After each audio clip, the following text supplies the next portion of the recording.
Hello guys, तो आज के वीडियो में मैं आपको दिखाने वाला हूं टॉपर्स के मार्कशीट। ठीक है, और आपका क्या मार्कशीट रहने वाला है मिनिमम, वो आपको दिखाऊंगा। तो चलिए वीडियो को आगे बढ़ाते हैं। तो जैसा कि आप लोग यहां पे देख रहे होंगे, श्रुति शर्मा जो कि इस टाइम पे रैंक 1 पे है।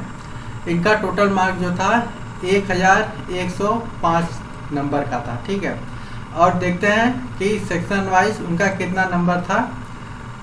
तो ऐसे में उनका नंबर था 132 नंबर। इसके बाद जीएस में 4 पेपर होते हैं, जीएस 1, 2, 3, 4।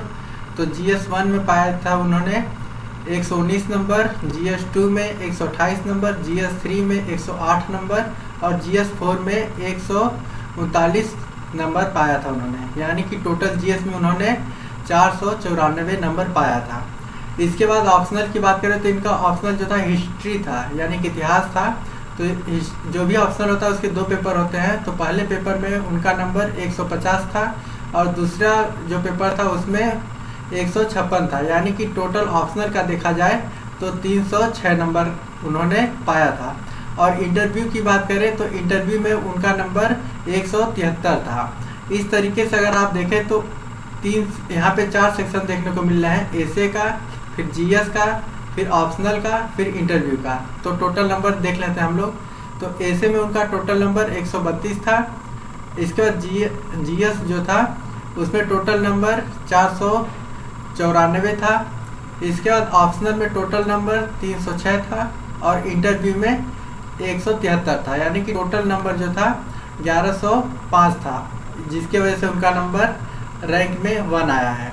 अब चलिए दूसरे टॉपर की तरफ चलते हैं। तो हमारे अगले टॉपर हैं ऐश्वर्या वर्मा। इसको बहुत लोग ऐश्वर्या वर्मा के नाम से जानते थे जब रिजल्ट नहीं आया था। यानी कि रिजल्ट आ गया था लेकिन लोगों को पता नहीं था कि कौन है ये। जब जेंडर वगैरह सब देखा गया तो पता चला कि ये मेल है।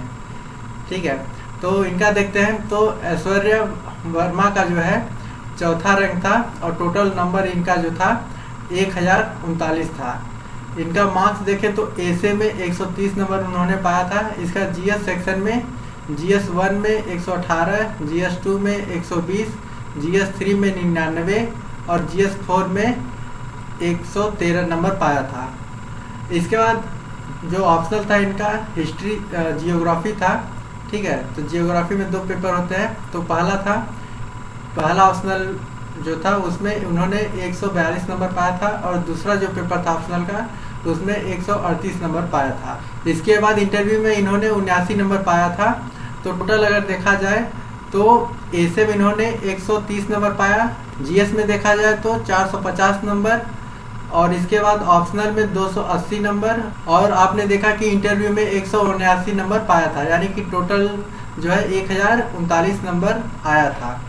रैंक थी इनकी 4। तो अब चलिए अगले टॉपर की तरफ चलते हैं। तो अगले टॉपर हैं हमारे उत्कर्ष द्विवेदी। तो इनका रैंक 5 था और टोटल मार्क्स जो इन्होंने पाया था 1037 नंबर पाया था। तो एसे में इनका नंबर जो था 111 था। इसका जीएस सेक्शन में जीएस 1 में 118 नंबर, जीएस 2 में 119 नंबर, जीएस 3 में 92 नंबर और जीएस 4 में 118 नंबर इन्होंने पाया था। इसके बाद ऑप्शनल इनका जो था PSIR था, यानी कि पॉलिटिकल साइंस और इंटरनेशनल रिलेशन। तो इन्होंने ऑप्शनल 1 में 168 नंबर और ऑप्शनल पेपर 2 में 146 नंबर पाया था। तो इस तरीके से अगर देखा जाए तो एसे में 111 नंबर और जीएस में टोटल जो है 447 नंबर। इसके बाद जो है ऑप्शनल में टोटल 314 नंबर और इंटरव्यू में जो है यानी कि टोटल अगर देखा जाए तो 1037 नंबर उत्कर्ष द्विवेदी का आया था, जिसके वजह से उनका रैंक 5 आया था। अब चलिए जानते हैं कि आपका मिनिमम कितना होना चाहिए कि आपका यूपीएससी में सिलेक्शन हो जाए।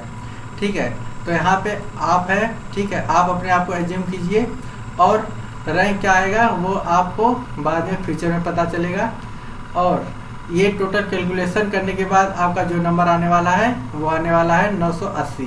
तो चलिए देखते हैं कि आपको मिनिमम कितना नंबर किस सेक्शन में लाना चाहिए। ठीक है, तो जैसा कि एसे है तो एसे में 130 आपको लाना है। ठीक है, लेकिन आप चाहे तो इसका 125 भी हो सकता है और 135 भी हो सकता है, ठीक है। लेकिन आप एवरेज मानिए कि आपको ऐसे में 130 नंबर लाने हैं, तो इसका आप प्रैक्टिस जरूर कीजिएगा।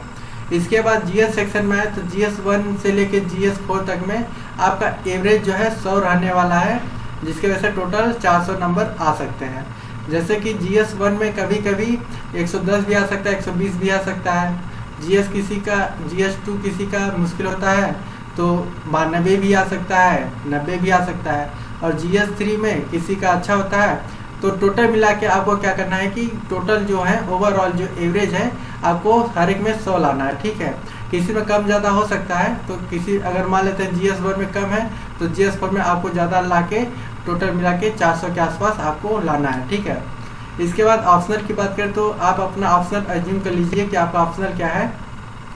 इसके बाद आपको पेपर 1 और पेपर 2 में 150 नंबर लाने हैं, यानी 150 नंबर लाने हैं। तो टोटल अगर आपका ऑप्शनल देखा जाए तो टोटल 300 नंबर का रहने वाला है। और इंटरव्यू जो होता है उसमें लगभग 130 तो मिनिमम मिल ही जाते हैं, ठीक है। तो थोड़ा आप इंटरव्यू का अपना पर्सनल इंटरव्यू तैयारी कर सकते हैं, ठीक ना, पर्सनल इंफॉर्मेशन के थ्रू कर सकते हैं, तो भी आपका 150 नंबर आराम से आ सकता है। तो इंटरव्यू में तो आपका 150 मिनिमम होना ही चाहिए। तो इस तरीके से अगर देखा जाए तो ऐसे में आपको 130 नंबर लाने अनिवार्य हैं। इसके बाद टोटल जीएस सेक्शन से 400 मिनिमम आने ही चाहिए। इसके बाद ऑप्शनल जो है 300 आने चाहिए और इंटरव्यू में जो है 150 नंबर आने चाहिए। इस तरीके से अगर टोटल काउंट किया जाए 130, 400, 150 और 300, तो टोटल आपके बनते हैं 980। और दोस्तों आप लोग जानते होंगे कि 980 जो होता है वो टॉपर की लिस्ट में आता है। अगर आप 980 पा रहे हैं तो टॉप 50 के अंदर तो आपका कंफर्म है, ठीक है ना। आप टॉप 100 तो दूर की बात है, आप टॉप 50 में भी आ सकते हैं। और इसके बाद आप जो भी पोस्ट अपना सेलेक्ट करना चाहेंगे वो पहला प्रेफरेंस ही आपको मिल जाएगा। और अगर आप यहाँ पे कुछ कमी भी करना चाहते हैं, ठीक है, जैसे कि 130 है तो यहाँ पे 120 हो गया, 400 है तो 400 में से आप लोग 350 अगर पा रहे हैं, और इंटरव्यू वाला जो है इसमें 150 की जगह पे 120 नंबर ही पा रहे हैं। और जो ऑप्शनल है, ऑप्शनल 300 का जो हम लोगों ने टारगेट रखा था उसमें आप लोग 280 पा रहे हैं, ठीक है ना, 20 नंबर कम कर दिया, तो भी आपका जो है अच्छा खासा नंबर आ जाएगा। तो आप आसानी से तैयारी कर सकते हैं। लोग बहुत ही ज़्यादा बर्डन मान लेते हैं, तो आप इस हिसाब से अपना अप्रोच कर सकते हैं और एक अच्छा सा रैंक ला सकते हैं, ठीक है। तो दोस्तों अब चलते हैं। तो दोस्तों आज की वीडियो में बस इतना ही। अगर आप जानना चाहते हैं कि यूपीएससी में करंट अफेयर जो है द हिंदू से ही सबसे ज़्यादा क्यों आते हैं, तो उसके लिए आप लेफ्ट वाले वीडियो पर क्लिक कीजिएगा। और अगर आप यूपीएससी सीसेट में कितने क्वेश्चन सही होते हैं, कितने क्वेश्चन अटेम्प्ट करने पे तो आपका सिलेक्शन हो जाएगा, ठीक है, उसको जानने के लिए आप राइट वाले वीडियो पर क्लिक कीजिए और पूरा जान लीजिए, ठीक है। तो दोस्तों आज की वीडियो में बस इतना ही। मिलते हैं अगले किसी इसी तरीके के और वीडियोज में। तब तक के लिए जय हिंद, जय भारत।